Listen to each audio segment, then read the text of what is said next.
horas con 19 minutos, con 20 minutos ya nos acompaña el asambleísta Guido Chiriboga, presidente nacional y asambleísta por Creo. Asambleísta, buenas tardes, gracias por acompañarnos en este espacio. Es importante conocer cómo han tomado ustedes ya la convocatoria que ha hecho la presidenta para sesionar este miércoles precisamente en el Pleno, puesto que ha habido algunos enfrentamientos entre los partidos, pues que han planteado justamente que exista una comisión que evalúe al CAL, entre otras propuestas como también la derogatoria, la reforma de la ley tributaria. Son temas que se han pedido por otras bancadas, sin embargo, pues ya este miércoles la presidenta los ha convocado. ¿Qué temas se tratarán? ¿Estará abierta a tratar lo que yo ya le mencioné? Buenas tardes. ¿Cómo estás? Buenas tardes, Diana. Buenas tardes con todos los residentes de FM Mundo. Te escuché a partir de la comisión y luego el pedido de la revocatoria de la ley tributaria. Te contesto esas dos que son las que escuché. Para las comisiones, ya hay comisiones permanentes. Ellos lo que quieren es crear una comisión ocasional para tener un resultado predeterminado. Están buscando desestabilizar el correcto andar del proceso democrático en la legislatura. Hay instancias para todos los cambios que se quieren, que dicen que quieren obtener, que están ya preestablecidos en la ley y quieren buscar meterse por la ventana. Querían autoconvocarse también este fin de semana, tampoco se dio. Y sobre la derogatoria de la ley de régimen tributario, deberían de saber todos los asambleístas, deberíamos saber, en mi caso lo conozco, la iniciativa tributaria la tiene el presidente de la República, no la Asamblea Nacional, tanto para crear como para derogar impuestos. Nosotros estamos para legislar y para fiscalizar, y a eso es lo que debemos de dedicarnos. Tenemos ahorita la ley de fomento de inversiones, que entró como económico urgente, y eso es lo que debemos de tramitar, que busca fomentar 2 millones de empleos en estos 4 años. Eso es lo que el Ecuador necesita, generación de empleo, y no estar politiqueando en la Asamblea para intereses personales de algunos o políticos de algunas otras bancadas. Entonces, asambleísta, como lo mencionó en su momento también la presidenta de la Asamblea, ¿habría conspiración por parte de las bancadas? ¿Cuál es el intento? Tomarse la presidencia, según lo manifestaron en su momento, ante la fallida sesión del Pleno de finales de febrero, en la que hasta las luces de la Asamblea Nacional se apagaron. Yo sí creo que hay un grupo que está intentando tomarse la presidencia de la Asamblea de forma irregular. Hay mecanismos democráticos y del proceso legislativo normal que existen, pero quieren irregularmente tomarse la presidencia para con ello tomarse los entes de control, particularmente la Contraloría. No es coincidencia que esta semana salió ya la glosa de $1.500 millones, la glosa más alta que ha habido en la historia del Ecuador, por la refinería del Aromo, aquella que solamente Jorge Glass la veía.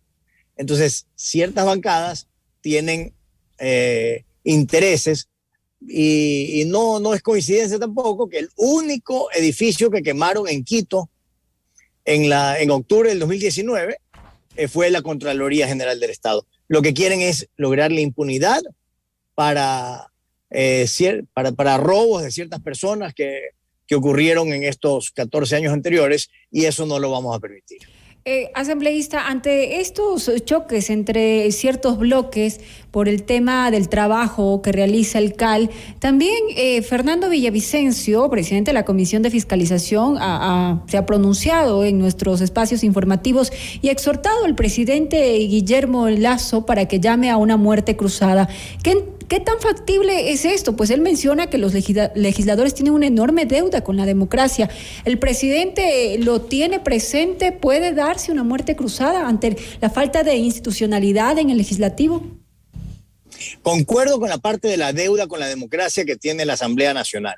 Eso creo que a todas luces tenemos que mejorar como cuerpo colegiado.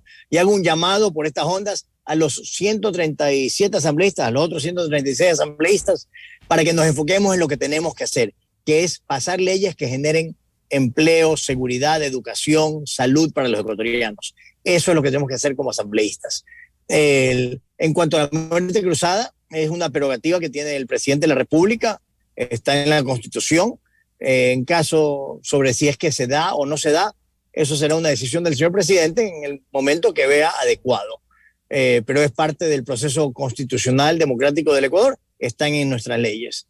Yo creo que es algo que debería de usarse con el mayor cuidado y mesura y como última instancia, por supuesto, pero la Asamblea no nos estamos ayudando con los desmanes que tú bien aludiste del jueves pasado, que acabó en violencia verbal y casi física contra autoridades de la Asamblea Nacional. Asambleísta, ¿cuáles son los temas precisos que se van a tratar este miércoles? Porque puede existir la insistencia por parte de las bancadas también en que se incluyan los temas que quedaron pendientes en la anterior sesión. ¿Qué van a hacer ustedes en ese momento? Porque de ser el caso, ya vimos que en la anterior se suspendió. ¿Se volvería a suspender si pretenden las bancadas nuevamente incluir esos temas que no eran de aprobación de la presidenta Yori? Bueno, la suspensión fue por falta de garantías, no por temas del orden del día. Comenzaron a haber gritos, desmanes, las bancadas se subieron al estrado y dejó de haber las garantías adecuadas para sesionar. Luego se convocó el sábado a las 10 de la noche de forma virtual. Estuvimos conectados 67 asambleístas, que no llegó a ser el quórum. Se requiere 70 para el quórum. Pero hubieron 70 asambleístas en efecto que no estuvieron ahí, capaz que porque era sábado de carnaval. Yo creo que nuestra prioridad es con los ecuatorianos, con lo que necesitamos hacer y no estar carnavaleando. Hago un llamado de atención a los 70 asambleístas que no nos acompañaron ese día para dar quórum. Ojalá que este miércoles, que está citado el pleno, el miércoles a las 2 de la tarde creo, estemos ahí con el quórum suficiente para hacer el trabajo para el cual fuimos electos y para el cual nos paga el pueblo ecuatoriano. Tenemos que estar ahí para legislar y fiscalizar. Y dentro de Diana, de los cambios que pudieran pedir, tienen que pasar el proceso de solicitud de cambio de orden del día.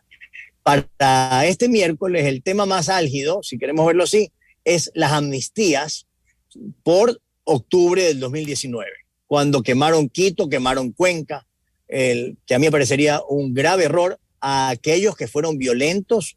Acuérdese que su colega periodista de Teleamazonas recibió una pedrada que era tamaño casi una pelota de indoor en la cabeza, secuestraron a policías mujeres violentando su integridad física, fue secuestrado un policía también a todas luces en un pseudo coliseo. O sea, fue un acto bochornoso y terrible para el Ecuador en octubre del 2019 y yo no veo por qué tenemos que ir eso al olvido cuando fue un penoso y repudiable acto de violencia política.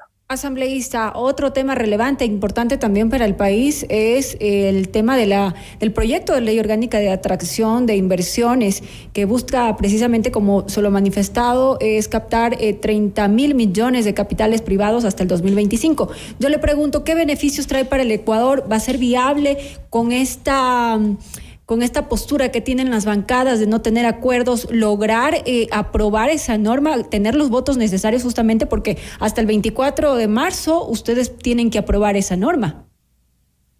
Bueno, para eso estamos los legisladores y estoy seguro, tengo que creer que la mayoría de los legisladores queremos fomentar el empleo para los ecuatorianos. 7 de cada 10 ecuatorianos no tienen un empleo formal y pleno. Ese tiene que ser el foco de toda la gente política en el Ecuador, de todos los asambleístas. Tenemos que estar enfocados en la generación de empleo y eso es lo que esta ley hace en 4 capítulos principalmente. Tenemos la creación de zonas francas, las alianzas público-privadas, el mercado de valores y de ahí hay un 4º capítulo con ciertas cosas como telecomunicaciones, notarías digitales que van a facultar la inversión en el Ecuador. Tenemos que atraer esos capitales para que generemos empleo. No vale la pena que quien quiera poner una maquila grande la ponga en Guatemala o en República Dominicana y no venga a Ecuador por falta de un marco regulatorio. Eso es lo que vamos a fomentar para que vengan para acá esos empleos del Ecuador Open for Business que se dio en Quito el año pasado. Quedó un portafolio de $30.000 millones en inversión. Eso es enorme y eso es fuentes de trabajo para los ecuatorianos. Tenemos que fomentar el pasar la ley de fomento de inversiones justamente para crear 2 millones de empleos en estos próximos 4 años. Asambleísta, se habla de puntos importantes que benefician también a las empresas, justamente con las zonas francas, exoneración de impuesto de renta de 10 años, exoneración total de impuestos de salida de divisas, también la reducción de tributos al comercio. Esta sería una forma de que aquellos empresarios, emprendedores puedan tener estos beneficios, pero que también aseguren el incremento de plazas de trabajo para quienes hoy pues necesitan un espacio dentro del ámbito privado. Lo has definido muy bien, es para nuevas inversiones, por ende, para generación de nuevos empleos.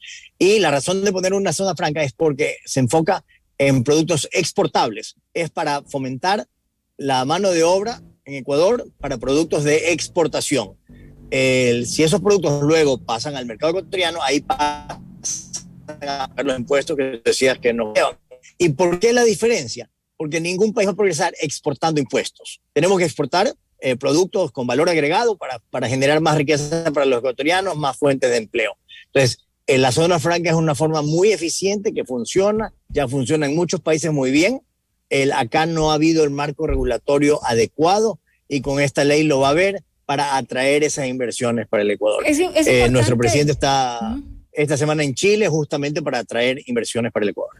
Es importante la seguridad jurídica que muestre nuestro país asambleísta y también la imagen que damos desde el legislativo justamente para que las empresas puedan invertir en nuestro país. Es ahí donde pues nacen nuestras leyes y entonces si pretendemos tener inversión nueva, lógico que debería existir un consenso para que esta normativa, si es beneficiosa para el país y para todos los ecuatorianos, pues se apruebe de manera en consenso, con el voto de todos ustedes, con seguridad jurídica que le permita a los empresarios instalarse en nuestro país, teniendo reglas claras. Así es, y todos estos shows que quieren hacer algunos politiqueros, incluyendo algunos asambleístas, lo que logran es crear incertidumbre o buscan asustar a las inversiones, divorciándose de verdad de un espíritu de ciudadanos ecuatorianos. Yo estoy seguro que todos aquellos que aman el Ecuador, que quieren fomentar empleo, votaremos a favor de la ley de inversiones. Un voto en contra de la ley de inversiones no es un voto en contra del gobierno, es un voto en contra de la generación de empleo para los ecuatorianos. La generación de empleo no tiene, nadie pide un carnet de afiliación política para conseguir un trabajo en algún lado. Esto es generar 2 millones de plazas de trabajo para los ecuatorianos en estos próximos 4 años. Ya el presidente Lasso ha cumplido con la vacunación, ha cumplido con los créditos a 30 años al 1%, él cumplió con el aumento del salario básico unificado y ahora con este nuevo marco regulatorio cumplirá con la generación de 2 millones de plazas de empleo para los ecuatorianos. Nadie puede, llamándose ecuatoriano o queriendo en nuestro país, oponerse a la generación de empleo. Asambleísta, para finalizar, nada más, ¿qué hará el Ejecutivo para poder tener acercamientos con las bancadas, con la Asamblea Nacional y evitar este distanciamiento que existe, que de alguna manera pues no le permite avanzar en sus propuestas normativas? Porque es necesario tener esos acuerdos que le permitan justamente gobernar y tener la tranquilidad de que lo está haciendo en favor de los ecuatorianos, de quienes han votado por él. Siempre habrá apertura al diálogo de parte del gobierno nacional. Nuestro presidente lo ha demostrado cada vez, tras vez. Siempre una persona abierta al diálogo y en ese diálogo pues se logran consensos que sirven para la mayoría de para mejorar la vida de los ecuatorianos. Esa es la idea, a través del diálogo llegar a consensos y acuerdos también que sirvan para los ecuatorianos. Lo que no va a permitir nuestro presidente Guillermo Lasso es aquellas excepciones, gracias a Dios, que buscan regresar al país del reparto. Ese país, el Ecuador entero, lo enterró en las urnas el 11 de abril del 2021 y no vamos a volver. Este es un gobierno honesto, no ha habido una sola denuncia de corrupción. Por darle un ejemplo a los radioyentes de FM Mundo, en el plan social más grande que ha habido en la historia del Ecuador, la vacunación, llegando ya al 85% de los ecuatorianos. No ha habido una sola denuncia siquiera de corrupción. Es otro momento que vive el Ecuador con otro gobierno, un gobierno honesto, y eso los tiene locos un poco, no saben qué hacer porque quieren regresar al Ecuador del reparto y de la impunidad, y eso no lo vamos a permitir. Muchísimas gracias al asambleísta Guido Chiriboga, presidente nacional y asambleísta por Creo, por darnos un momento de su tiempo para que los ciudadanos, nuestros oyentes, puedan conocer un poco más de cerca de lo que se llevará a cabo este miércoles y cómo avanza también el tema del proyecto de ley de inversiones. Estaremos pendientes de esta sesión que se dará el día miércoles y también de todo el trabajo que ustedes vienen realizando. Muchísimas gracias, asambleísta. Una buena jornada para usted. Gracias a ustedes, un bendecido lunes y una bendecida semana para todos los ecuatorianos y a trabajar, que el Ecuador lo sacamos adelante con trabajo de los 17 millones de ecuatorianos. Muchísimas gracias. Momento de irnos a una pausa. Al regresar continuaremos con más noticias.